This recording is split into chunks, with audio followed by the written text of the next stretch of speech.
नमो विष्णुपादाय कृष्णपृष्ठाय भूतले श्रीमते कीर्तनानंद स्वामी इति नामिने। नमस्ते भक्तिपदाय प्रभुपाद प्रियाय ते लीलाक्षेत्रं परम धाम स्थापिता निरुपाद।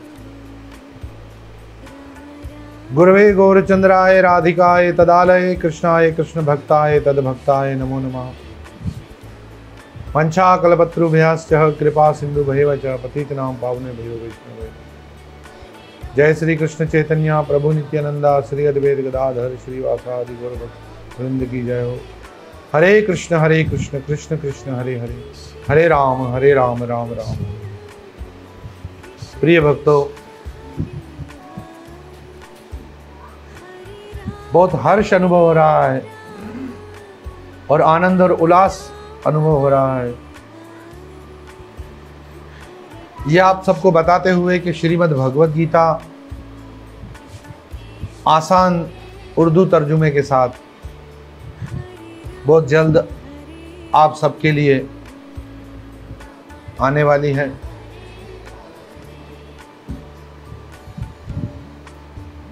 गौरंगा गुरुकुल सोसाइटी और अंतिम यात्रा सेवा समाज ने शास्त्रों पर जो पहला कदम आगे बढ़ाया है वो भगवत गीता से। एक सवाल खड़ा है, भगवत गीता ही क्यों? तो इस सवाल को समझने के लिए इस बात को हमें समझना होगा कि श्रीमद् भगवत गीता की अहमियत हमारे जीवन में है क्या।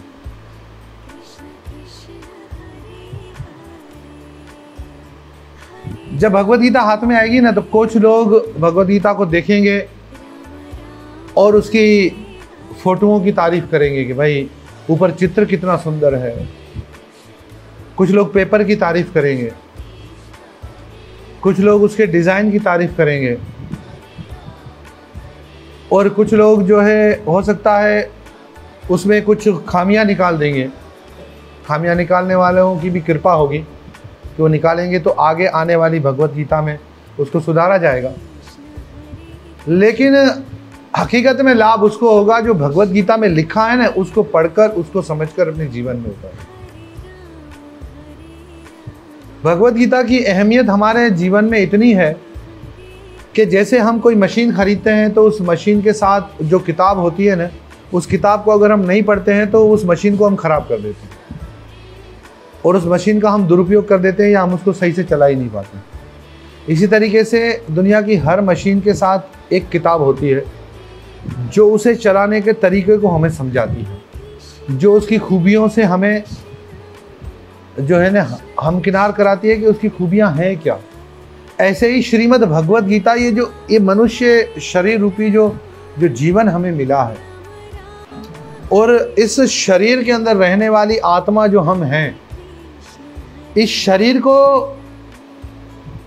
किस तरह हमें इस्तेमाल करना है और हम जो इस शरीर में रह रहे हैं हमें किस तरह अपने जीवन को सफल करना है, इसका पूरा ज्ञान श्रीमद् भगवत गीता में।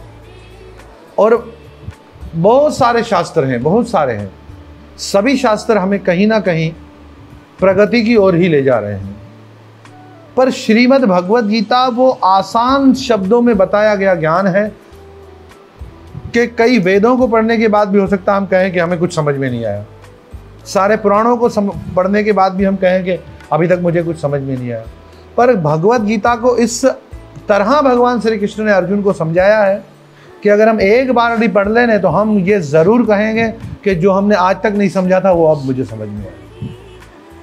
तो प्रिय भक्तों, इस भगवत गीता को अपनी ज़िंदगी का हिस्सा बनाएं और अपने बच्चों को भी श्रीमद् भगवत गीता से जोड़ें, अपने समाज को, अपने मंदिरों को और अपने घर को भगवत गीता से आरास्ता करें। भगवत गीता हमारे घर में होनी चाहिए, खाली रखने के लिए नहीं बल्कि उसको जीवन में उपयोग करने के लिए। जैसे आज देखा जाए कि जब भी हमें किसी चीज़ की मालूमात चाहिए होती है ना, तो हम YouTube चलाते हैं और हम YouTube पर चले जाते हैं और उसका तरीका हमें वहाँ से मिल जाता है। तो जीवन में जब भी समस्या आ जाती है ना, जब भी जीवन में हम टूट जाते हैं, तब ना YouTube हमें काम आता है, ना WhatsApp, ना ट्विटर, कुछ हमें काम नहीं आएगा। तब अगर हमें हमारे टूटे हुए दिल को जोड़ने के लिए अगर कोई चीज़ हमें काम आ सकती है तो वो श्रीमद् भगवद गीता है, क्योंकि अर्जुन बिल्कुल टूट चुका था, हृदय से भी, मन से, बुद्धि से, अपने कर्म से भी टूट चुका था। और उस वक्त अर्जुन को फिर से योद्धा बनाने वाली, भगवान श्री कृष्ण का प्रिय भक्त बनाने वाली, वो थी श्रीमद् भगवद गीता। तो प्रिय भक्तों, हम भी अर्जुन से ज़्यादा टूटे हुए हैं,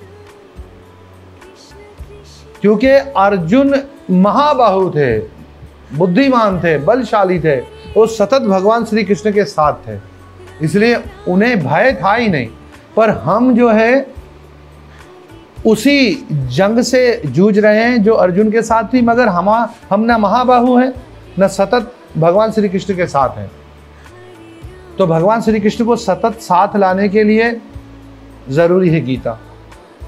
और महाबाहु बनने के लिए अपने इन हाथों से हमें धनुष बाण नहीं उठाना है, ऐसे भगवत गीता को खोलना है और अपनी दृष्टि को जमाना है इनके श्लोकों पर, और इसको पढ़कर अपने जीवन में उतारना है।